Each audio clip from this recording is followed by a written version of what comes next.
Suck it up and get off your lazy ass.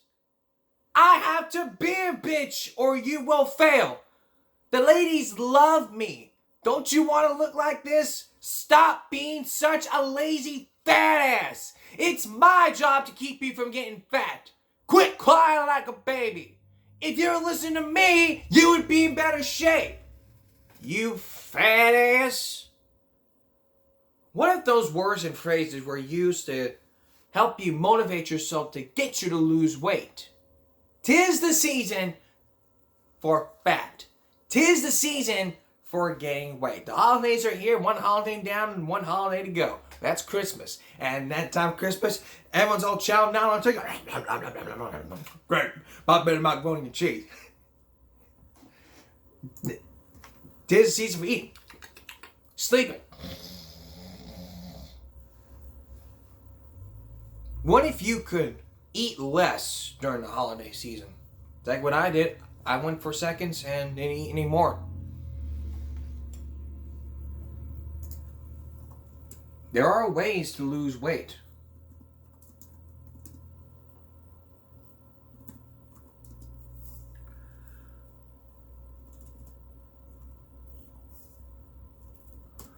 If you Google how to lose weight during the holidays, it would give you step-by-step instructions. There are number one way to lose weight during the holidays from Golo.com, which if Thanksgiving dinner, you're losing weight. Go lose weight, go look great, go love life.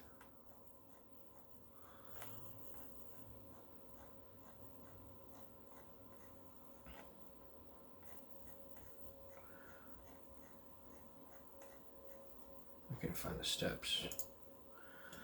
Don't skip breakfast. Eat frequently throughout the day. Hydrate, hydrate, hydrate. Make smarter alcohol decisions. Don't skip your workout. And don't be afraid to say no. Grandma, man, no. Grandma, no. You don't even know what it is. The answer, no. I know your face and no. Alright, get it. That's the last thing you can ever ask me, boy.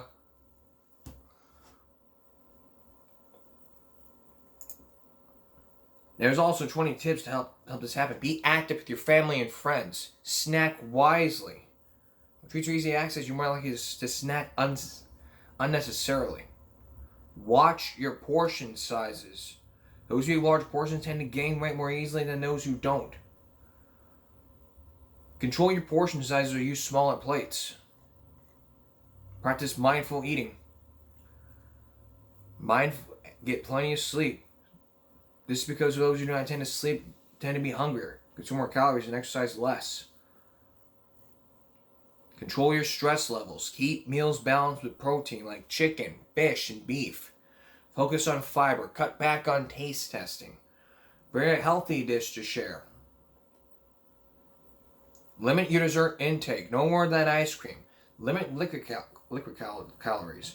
Use a smaller plate. Modify your recipes. Bake and replace butter with applesauce, mashed banana, or pumpkin puree. Add dried fruit instead of chocolate chips or candies. Dried fruit cookies sound good. Instead of sugar, use lower calorie substitutes such as stevia, erythritol, or xylitol. I can't pronounce those. When you're cooking, flavor dishes with herbs and spices instead of butter. Use cooking methods like baking, steaming, or grilling instead of frying. Those are healthy. Substitute low-fat skim milk for every cream, which is also part of the ketogenic diet. Replace cream cheese, sour cream, and mayo with Greek yogurt.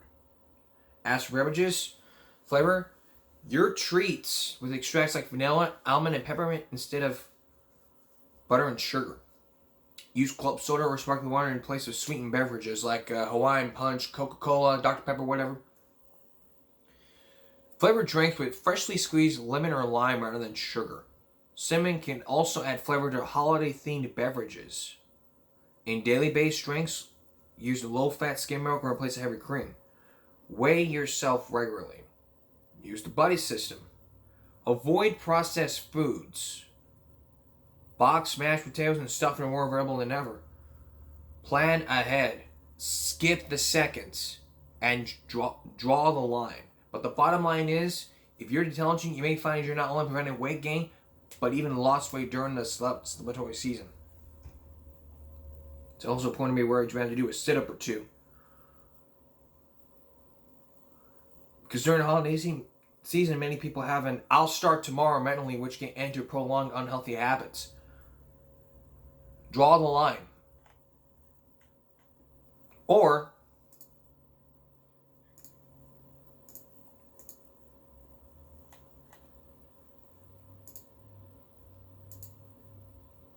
just be like these people saying, "Get off your lazy ass, go get your ass outside, go get some exercise, you fat ass bitch," whatever. That'll motivate you, but I don't recommend you do that unless you want to walk out the door, bags all packed, say, "I'm leaving you. You call me a fat ass, you call me a bitch. I don't even want to be around you anymore. Bye bye, sucker." Learn how to say no. That's the whole key.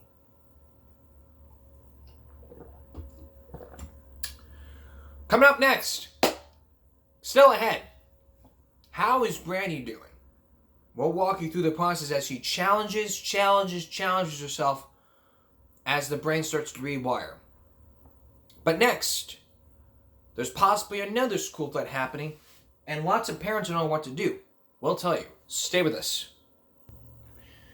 Throughout the past, since last year, we've been focusing on a lot of school threats. This comes right after the horrible Oxford school shooting. If this happened before, it all started when a teenager by the name of Don Barnhart threatened to bring his father's gun and shoot up the school. He was arrested and charged for either the second or third degree. It's a felony. You cannot be making terroristic threats or something else like that. That's a Florida state statute. Now we're going to hear from parents. Now let's hear from parents on what happened on yesterday's lockdown. We heard from the kids. Now let's hear from the parents. Take a look. First News 19 had crews at Jemison High this morning as law enforcement and first responders swarmed the building. News 19's Madison Neal was there and talked with parents who rushed to the school to pick up their students. Now, that call did turn out to be a fake threat, but not before causing chaos and inciting fear among students and parents. I was petrified. I mean, every day, probably from here on, as long as she's here, I'm probably going to be really afraid. I mean, and I think that's natural as a parent because with everything's going on nowadays. Tuesday's threat isn't the first one this week. Jemison was briefly placed under a secure perimeter due to off-campus activity on Monday, leaving parents with high emotions. I was really pissed off because yesterday they had a similar incident where they kept the kids in the school and they didn't let them out until 4:30 because they was chasing somebody. Zandra King says her granddaughter notified her of both threats. She said that they were trying to get him out of the school, and she was across the street. So I came and I found her and I stood with her. Huntsville City Schools resumed operations after the threat was cleared. You know, I was a little reluctant into letting her go back in, but once the officer explained it to me that, you know, they need to do a hand count, it made a whole lot of sense to me. So I said, okay, fine. But News 19 witnessed several students walking away from campus. Some told me they won't be returning to school this week. And all the kids got phones and they had their parents picking them up. They're not playing that. And I don't blame them. Friday is the last day of class before Christmas break in Huntsville City Schools, and class will be in session on Wednesday. Reporting in Huntsville, Madison Neal, News 19. I won't be returning to school because of all these threats. I'm not going back to school. Look, you've only got 2 more days. 2 more days. Can you not survive the next 2 days? Like, if it's going to be planned, oh, there's going to be a threat happening, I'm going to go walk out to school. No. We see you walk out, we'll chase you down. You're like, well, there's something you can do. There is something you can do. Don't have parents come, kids don't be calling up your parents saying, hey, come pick me up because there's a threat going on, blah, blah, blah, blah.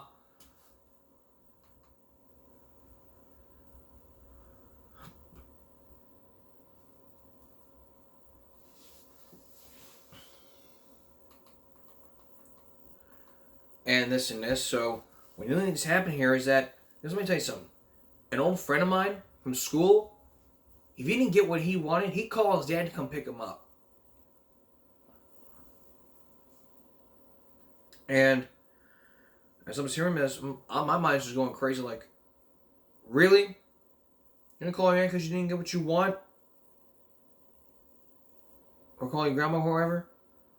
Like, hey, grandma, come pick me up because they won't let me do this. Don't let me do that. I never have freedom in my class.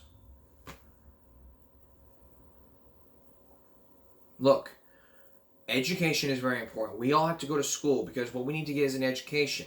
And if we want to go to college, it's our choice. It's our choice whether we want to go to college or not. In life, here's a lesson for you guys. In life, we have to do things that we necessarily don't want to do. It's a lifelong lesson that y'all need to learn to start getting together. Because you think, oh, these threats are on the news. I can do those.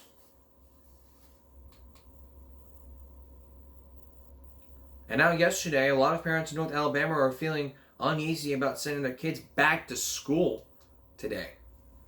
Take a look at this. Tonight, a lot of parents in North Alabama are feeling uneasy about sending their kids back to school tomorrow morning. This comes after several investigations that are underway about fake calls about active shooters on campuses led to lockdowns and massive police responses. Now, that includes at 4 high school campuses in our area. I was petrified. I mean, every day, probably from here on, as long as she's here, I'm probably going to be really afraid.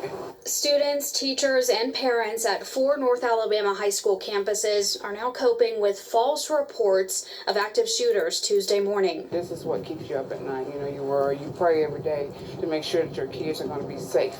Because, I mean, it's scary. The schools centered around the fake reports include Mae Jemison High School, which shares a building with McNair Middle School in Huntsville, Wilson High and Elementary School in Lauderdale County, Scottsboro High School, and West Morgan High School in Morgan County. Law enforcement jumped into action at all 4, including Jemison. This drone video shows dozens of Huntsville police cars responding to assess the possible threat. They did not find any threat. There was no shooting and no shooter. The same goes for the other 3 school campuses that false reports were made about. Many parents now understandably concerned, though, for their children. Some reluctantly let them go back to class. Others opted to take their students home. All the kids got phones and they had their parents picking them up. They're not playing that. And I don't blame them. All the schools went back to normal operations after law enforcement investigated, but the calls themselves and who made them are still being investigated. Making fake calls like this is illegal. The Morgan County Sheriff's Office says the area code of the 911 call they got about West Morgan High was from Ohio. Law enforcement agencies say they will track down who did this. There is a digital trail. It's just a matter of time before we pick it up, piece it together, especially with our federal partners. So this person, you know, in all likelihood, will be found. Now, similar threats were also made across the state from Birmingham to Tuscaloosa. As far as we're aware, school is back to normal tomorrow for all 4 school districts. For Huntsville City Schools, Friday is the last day of class before Christmas break, and class will be in session tomorrow. Very good.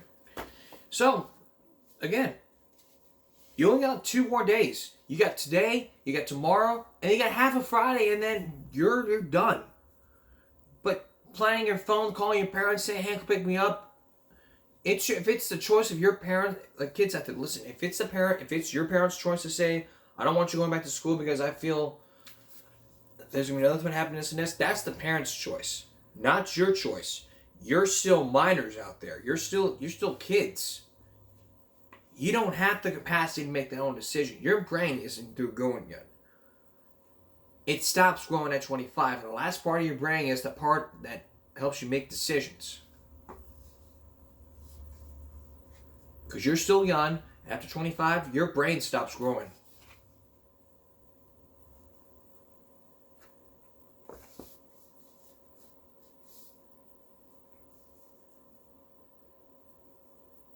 That's the whole bottom line here.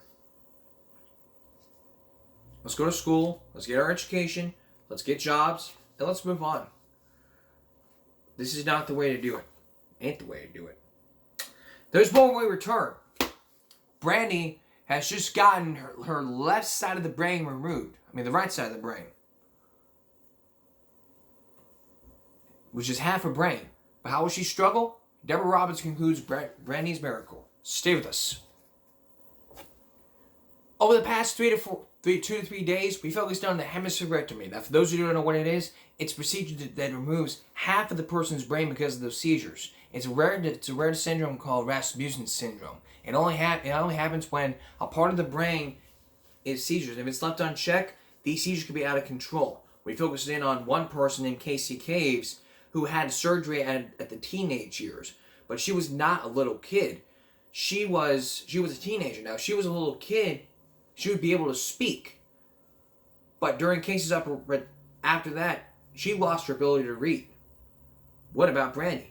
We focused in on her as she, throughout her kid years, as she was videotaped by her parents, logging in those seizures. She was wheelchair bound, started over by diapers like she was a baby. But the question is, what happens next would shock anyone. As Deborah Roberts picks up the story. Deborah Roberts picks up the story, sorry. The Binders are challenging their daughter and not ever stopping. The Binders took that direction and ran with it. Brandi began intensive physical therapy, first at a rehab hospital in Denver, then at home. Keep your tail up in the air. 12 grueling hours a day, every day. Your tail up in the air. No. But soon the hard work began to pay off. Walk it, Brandi, walk 'em.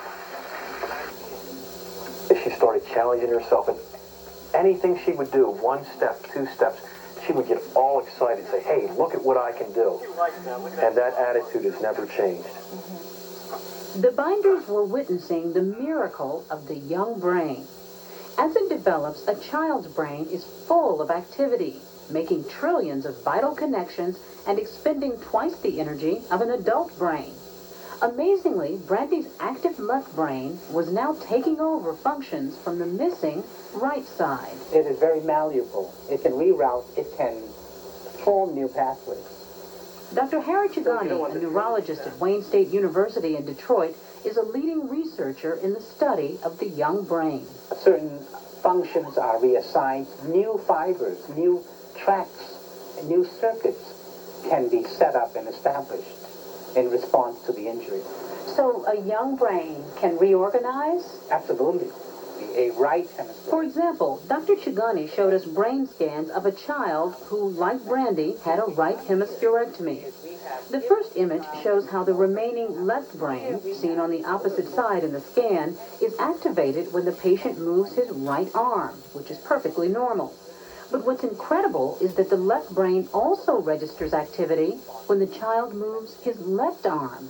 So the left side of the brain is doing what the right side used to do, partially. Absolutely, yes. Might this have happened in the brain of an adult? No, this would probably not have occurred in an adult. That's because an adult brain is almost completely programmed. From age 10 on, the brain begins casting off connections that aren't used and hardwiring those that are. Since Brandi was only 6 at the time of her surgery, there was still time to remold what was left of her brain. Encouraged by their daughter's physical progress, the Binders now focused on her intellectual recovery with the same dogged determination. So, 2 months after leaving the hospital, Cindy sent Brandi to a regular public school. She just had little stubs for hair, and she limped her way in. She was wearing a leg brace, and she had a huge helmet on her head, and she had a pink little frilly dress. The kindergartners took one look at her, and they all headed to the other side of the room. I think we were all absolutely frightened. I think that we felt unprepared. Pam Cole has tutored Brandi since kindergarten. What were the other kids doing on this level that Brandi just could not do? Well, they were basically doing cutting, coloring, pasting, and they were starting to write letters, numbers, words, some of them. And she couldn't do any of these? No, Brandi was unable to do that. Slowly, she began catching on at school. At home, Cindy drilled Brandi in phonics, the alphabet, reading. Stimulate, stimulate, stimulate. You know, those words rang in my ears all the time. And so she would go to kindergarten and she'd do what everybody did there. And then she'd come home and most kindergartners take a nap or go outside and play. Now Brandi hit the books for another 4 or 5 hours, you know, and we did this every afternoon for an entire year. Just became Brandi's life. How much on sale was that coat? 7 years later, there's no let-up. Brandi reads slower than most kids because of a vision problem, and some concepts like math are tougher for her to grasp. But she devotes long hours to her homework just to keep up. Do you ever think that it's just too hard? No, not really. I work really, really hard because I want to get good grades. And so far, I've gotten all A's this entire year. All A's. Did you expect that she would get to this point where she could earn A's in school? No. I was just hoping, you know, C's and D's, if she could just keep up like that. But like Cindy said, challenge her as much as possible. And she started getting A's and B's and A's. Do you ever think about quitting? No. Because I want those good grades. You want the good grades. Yeah. I gotta watch you a couple times. And Brandi's completely ignored the experts who predicted she'd never appreciate music. It's her favorite hobby at home. So what do you want people to know about you? I mean, if somebody just read that Brandi Binder has half a brain, what else do you want them to know about you? I want them to know that I can do things just like they can do. And that I'm not different from anybody else in the world. Right up and over. There you go. So when your mom wanted to put a disabled sticker on your car, what did you think about that? And I told her to take it down because I'm not disabled. Brandi still has seizures, but now they're infrequent and brief, like this one, which happened while jumping on the trampoline with her sister Ginger. She's learned to let it pass, then go on. Do you think that you could be whatever you want to be? Mm-hmm. Wow, you sure about that? Why are you so sure? Because I have confidence in myself. Through struggle, Brandi has developed a strong will, a will that allows her to be just another kid with hopes and dreams for a bright future, an independent life. Don't help me anymore. How come you don't want anybody to help you? Because I want to do things on my own. I'm gonna grow up one day and I'm not gonna live with my parents all my life. Oh, I didn't need any help. Great. So it's important to you to do it on your own? And I know it probably I won't be able to drive or anything, but taking the bus isn't bad. And so, to your doctors who are so surprised that you've come so far, what would you say to them? I'd say, I told you I could do it. You didn't believe me, but I told you I could, and I was right. You were right. Terrific. What a remarkable child. What remarkable parents. Now, she says, I told you I was right. I told you I could do it. What did the doctors say about her future? Well, fortunately for her, the doctors just don't know, Barbara. They haven't had a great deal of long-term experience with patients like Brandi, but every time she sets a goal, she reaches it and then some. So they fully expect her to do quite well and be independent. I've never heard of an operation like this. Is this unique? It's pretty rare, but not as rare as we thought when we started this report. There are hospitals all around the country that do about 30 to 50 of these surgeries a year, Barbara. But remember, it is just excruciating for the parents, and it's a worst-case scenario.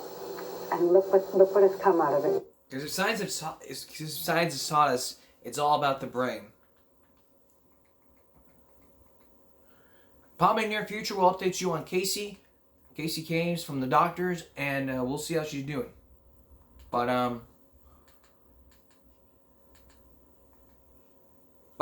coming up, your tax dollars.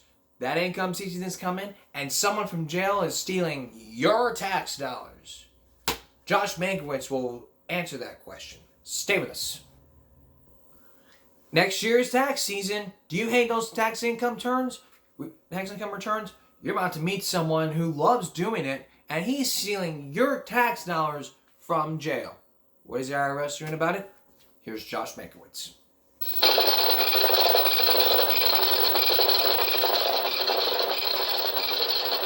You work hard. You pay your taxes. And maybe one of these will find its way to you. A government tax refund. Now meet a man who has no real job and no real income, but he works hard at getting tax refunds, and he's very good at it. His name is Rodney Archambault. Over the last 12 years, he's been stealing your money with both hands. This man showed him how to do it. Because all it takes is a blank form and a short pencil, and you can get a check back from IRS. And in turn, Rodney taught this man. It surprised me that it was that easy to do, especially to the federal government. But Rodney didn't stop with the federal government. He also went after state tax money, and he stole plenty of that too. It was like printing money for him for a while. Who pays for all of this? Taxpayers. You and me. You and me, and every guy on the street. David Leonard is an investigator with the Illinois Department of Revenue. Illinois was one of the few states to catch on to what Rodney Archambault was doing. He'd fill out a tax form saying that he worked for a particular corporation or that some confederate of his worked for a particular corporation. Yes. And that he was owed some money. Yes, owed a refund. Was this money he had earned? No. He never worked at these corporations. Nope, and the people he filled them out for never worked at them. He made it all up. He made it all up. And they still sent the checks. And he still sent the check. Rodney got away with it in part because of the sheer number of tax returns involved. Just in Illinois, 5 million returns come in over a 90-day period. And there's just not time for most states to match up employers and employees before the refunds go out. And Rodney knew that. I think he had gotten away with millions of dollars. How many, I don't know. I don't think anyone will ever know exactly how much. Claude Williams is an investigator with the Texas Department of Criminal Justice. He's been tracking Rodney Archambault since the mid-1980s. Actually, tracking is probably the wrong word, because Claude knows exactly where Rodney is. So does the IRS. So do at least 24 states that he's stolen from. Rodney Archambault is in prison, and he's been there for the last 12 years, ever since he was arrested on robbery, drug, and kidnapping charges and sent to a Texas jail. It seems hard to believe, but Rodney's entire scheme to file phony tax returns has been carried out from behind bars. How is it that a guy who was under lock and key was able to commit a crime of this magnitude while he was in jail? Well, it's a very simple crime.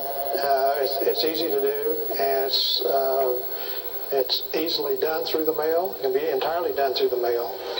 Through the mail, Rodney wrote to the IRS and state tax departments and received blank tax forms, wage statements known as W-2s, and preparation booklets. Using the typewriters at the prison law library, he filled them in, claiming wages he never earned and taxes he never paid. Then he mailed them out and waited for the refund checks to come back. These are blank W-2 forms. He had them in his cell? Yes. There's enough forms there for a small corporation. He filled them out in jail? Yes. He sent them out from jail? Yes, he did. He got the money back in jail? Yes. And nobody stopped him? And no one stopped him. Nobody said to him, what do you need that for? It should have set off bells and whistles in prison. It didn't.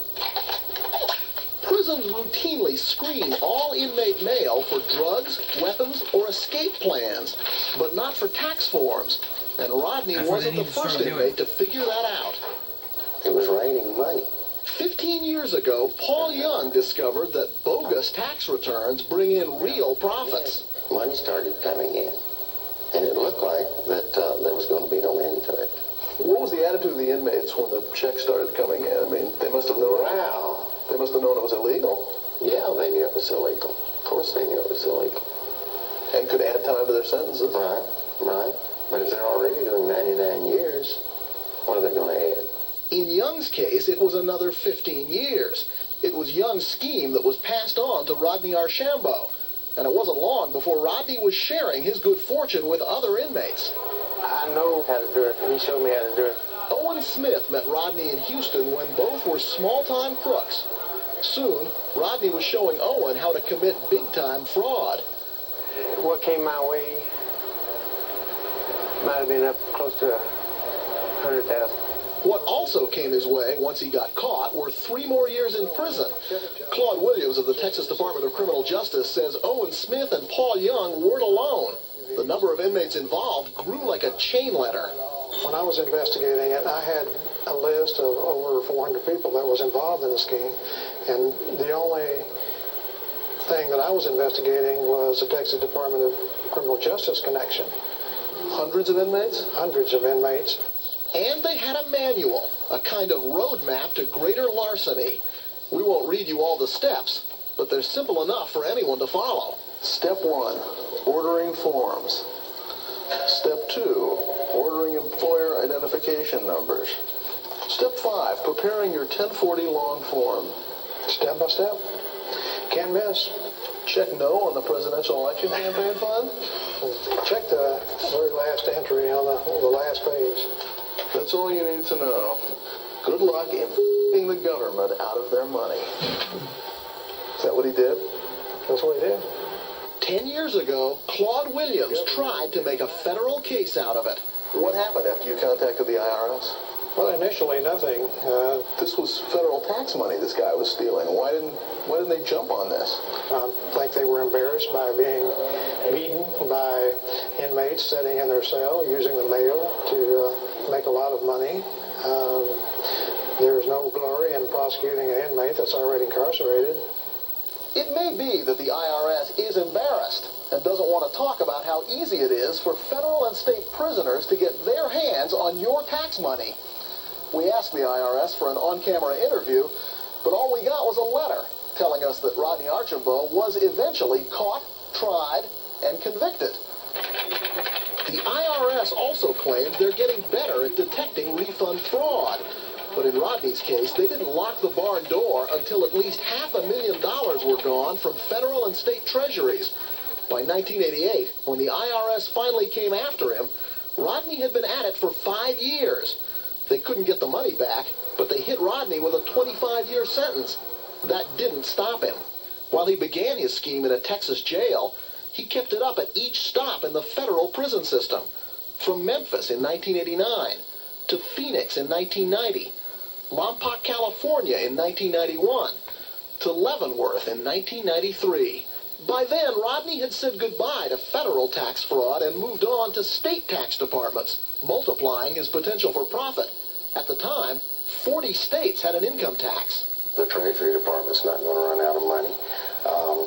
But he was burning every state. He could tell you which state, how long it took them to send a refund. To target the states, Rodney needed an organization outside of prison as well as inside. People who could open post office boxes for him, cash the refund checks, and deposit Rodney's cut in his prison bank account. Now, I do know that he had a network of in-laws and outlaws all over the United States. One of those outside contacts was Maria Garcia, the mother of an inmate Rodney met in a Texas prison. Maria joined the network of people outside of prison who had a piece of Rodney's tax scheme. With Rodney's help, Maria filed false income tax returns all over the country. Illinois sent Dave Leonard to investigate. This is Maria Garcia, Illinois. Yeah, she claimed, for instance, on this one, a refund of like $851. This is Maria Garcia, Kansas. She's getting $983 from them. Yes. Oregon, she's getting $1,042. Yes. This is Maria Garcia from Hawaii, $1,494. Maria Garcia's doing pretty well. Works in a lot of states. Did Maria Garcia ever live in Hawaii? No. Did she ever live in Oregon? No. Kansas? No. New York? No. These are all fake. She cashed the check? And sent Rodney a share. Those are different states. Rodney kept careful logs of which states he went after and how much was due in refunds. Illinois' refund for that year was $838. But the tax business became so big that Rodney Archambault and Maria Garcia had trouble remembering who they'd stolen from. They spoke mostly by phone, and federal prisons tape record those calls. What I need to know is this. Do you remember that list I made up for you?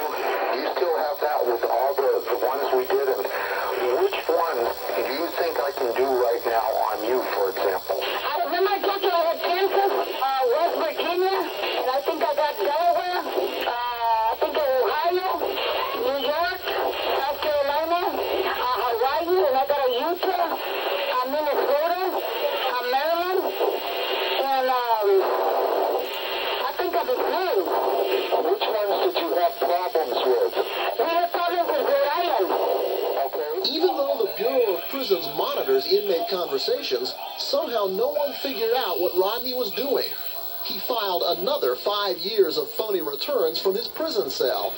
Although many states suspected something, only Illinois took Rodney's case to postal inspectors and then to federal prosecutors. I was surprised at his boldness. Assistant U.S. Attorney Byron Cudmore prosecuted Rodney Archambault and Maria Garcia in the Illinois case. Is this guy smarter than the system? He has learned how to manipulate the system to commit his offense. He's a career criminal. He likes being in prison. He's developed this scheme because it generates money, and money in prison, and money is power, money is sex. Rodney didn't want to be interviewed, but told Dateline by phone that the government's tax money did make his life in prison much more comfortable, but says he doesn't like it there and wants to get out. His actions suggest otherwise. Last year, Byron Cudmore brought Rodney Archambault here to Illinois to stand trial. Rodney was in a cell at this county jail for a mere 3 months. But during that brief time, he still managed to mail out another $128,000 in phony returns. What shows he's incorrigible. He's an inmate who's developed this scheme. He knows it works. He knows how to manipulate the rules at the Bureau of Prison that are designed for fair communication between attorneys and their clients who happen to be inmates. When prison authorities caught on to Rodney's use of the regular mail, he and his partners in crime began sending the tax materials labeled legal mail. Under prison rules, that correspondence is confidential. Prisons can't open legal mail? You'll have to ask the Bureau of Prisons that question. We tried, but the Bureau of Prisons doesn't want to talk about how their own prisoners are stealing from the federal government while they're behind bars. The Bureau points out that inmates who earn money are required to file tax returns, and that all prisoners have the right to send and receive mail. But we wanted to know why no one flinched when Rodney Archambault opened what amounted to his own tax preparation business in a 10-foot cell. And how does Rodney's story end? He may be laughing all the way to the bank. Where does the money go? I mean, if he's made millions of dollars, where's the money? The money is used for a lot of things, and he used money to bribe guards. He used money to have narcotics brought in. What else did he do with the money? Some of it he sold it away in a Swiss bank account. We were able to track where he puts money that he stole from the U.S. government while he was in jail. My money? Yes, that's correct. And my money? That's correct. Was Rodney a rich man when you met him? No. When I met Rodney, I was living on the streets. And he was too. Is he a rich man now? I'd say so. If he did get out of prison, I would say he had enough money where he wouldn't have to work another day in his life. Rodney Archambault told us he no longer files false returns. He also insists that investigators who say that he stole millions are exaggerating. But Rodney does leave behind a legacy. Because of cases like his, state prisoners in Texas are now allowed no more than one tax form. The federal prison system, however, has no rule like that, and that's where Rodney is today, in a federal penitentiary in Allenwood, Pennsylvania. There needs to be laws like this. And if there's no laws like that, then sucks to be you. Coming up on Friday, a Dateline Survivor story. Here's a preview.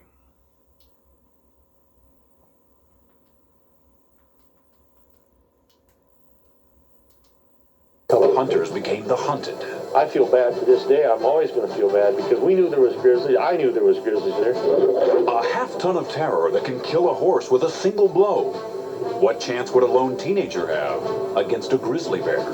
I thought about the fact that I'd taken one of our children up on the mountain and maybe I wasn't going to bring him home. The day of the grizzly, the night of fear. That's on Friday. That's Give Me a Break for this Wednesday. We'll see you again for Give Me a Break Friday. For all of us here at YouTube, and give me a break. Good night, everyone.